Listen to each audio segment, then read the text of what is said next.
ನಮಸ್ಕಾರ ಎಲ್ರಿಗೂ. ಆರ್ಡರ್ ಎಲ್ಲರೂ ತುಂಬ ಆರ್ಡರ್ ಕೊಡ್ತಾ ಇದ್ದಾರೆ. ನಮ್ಗೆ ಎಲ್ರಿಗೂ ಒಂದೇ ಸರಿ ಮಾಡಿಕೊಡೋಕ್ಕೂ ಕೂಡ ಆಗ್ತಾ ಇಲ್ಲ. ಅದಕ್ಕೆ ನಾವು ಸ್ಮಾಲ್ ಬ್ಯಾಚಲ್ಲೇ ಪ್ರಿಪೇರ್ ಮಾಡಿಕೊಡ್ತಾ ಇರೋದು. ನಾವು ನೆನ್ನೆನೇ ರೆಡಿ ಮಾಡಿದ್ದು, ಅವಾಗಲೇ ಎಲ್ಲಾನು ಸೋಲ್ಡ್ ಔಟ್ ಆಗಿದೆ. ಮುಂಚೆನೇ ಅವರೆಲ್ಲ ಬುಕ್ ಮಾಡಿ ಇಟ್ಕೊಂಡಿದ್ರು. ನಮ್ಮ ಪ್ರೋಟೀನ್ ಪೌಡರ್ನ ಜನ ಯಾಕೆ ಇಷ್ಟೊಂದು ಇಷ್ಟಪಡ್ತಾ ಇದ್ದಾರೆ ಅಂದರೆ, ನಮ್ಮ ಪ್ರೋಟೀನ್ ಪೌಡರಲ್ಲಿ ನಾವು ಓನ್ಲಿ ಡ್ರೈ ಫ್ರೂಟ್ಸ್ ಮತ್ತು ಸೀಡ್ಸ್ ಮಾತ್ರ ಯೂಸ್ ಮಾಡ್ತಿರೋದು. ನಾವು ಯಾವುದೇ ರೀತಿ ಕಾಳುಗಳಾಗಲಿ ಇದರಲ್ಲಿ ಮಿಕ್ಸ್ ಮಾಡ್ತಾ ಇಲ್ಲ. ನಾವು ಎಷ್ಟೇ ಸರಿ ಪ್ರಿಪೇರ್ ಮಾಡಿದ್ರು ನಮ್ಮ ಕ್ವಾಂಟಿಟಿ ಸೇಮ್ ಇರುತ್ತೆ.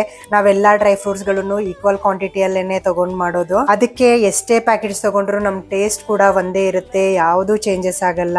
ತುಂಬಾ ಜನ ಕಾಲ್ ಮಾಡಿದಾಗ ಮೇಡಮ್ ನೀವು ಎಲ್ಲಿರ್ತೀರಾ ಅಂತ ಕೇಳ್ತಾ ಇದ್ರು. ಸಾರಿ, ನಾನು ಹೇಳೋದೇ ಮರ್ತೋದೆ. ನಾನು ಬೆಂಗಳೂರವಳು, ನಾವು ಉಳ್ಳಾಳುಪ್ ನಗರದ ಕಡೆ ಇರೋದು. ನೀವೇನಾದರೂ ಇಲ್ಲೇ ನಿಯರ್ ಬೈ ಇದ್ರೆ ನೀವು ಕಾಲ್ ಮಾಡಿದ್ರೆ ನಾನೇನೆ ಡೈರೆಕ್ಟ್ ಬಂದ್ಬಿಟ್ಟು ನಿಮಗೆ ಡೆಲಿವರಿ ಕೊಡ್ತೀನಿ. ಮತ್ತೆ ಇನ್ಯಾಕ್ ತಡ, ನಿಮಗೆ ಹೆಲ್ದಿ ಆಗಿರೋ ಪ್ರೋಟೀನ್ ಪೌಡರ್ ಬೇಕಂದ್ರೆ ಮೇಲೆ ಕಾಣಿಸಿರೋ ನಂಬರ್ಗೆ ಕಾಂಟ್ಯಾಕ್ಟ್ ಮಾಡಿ.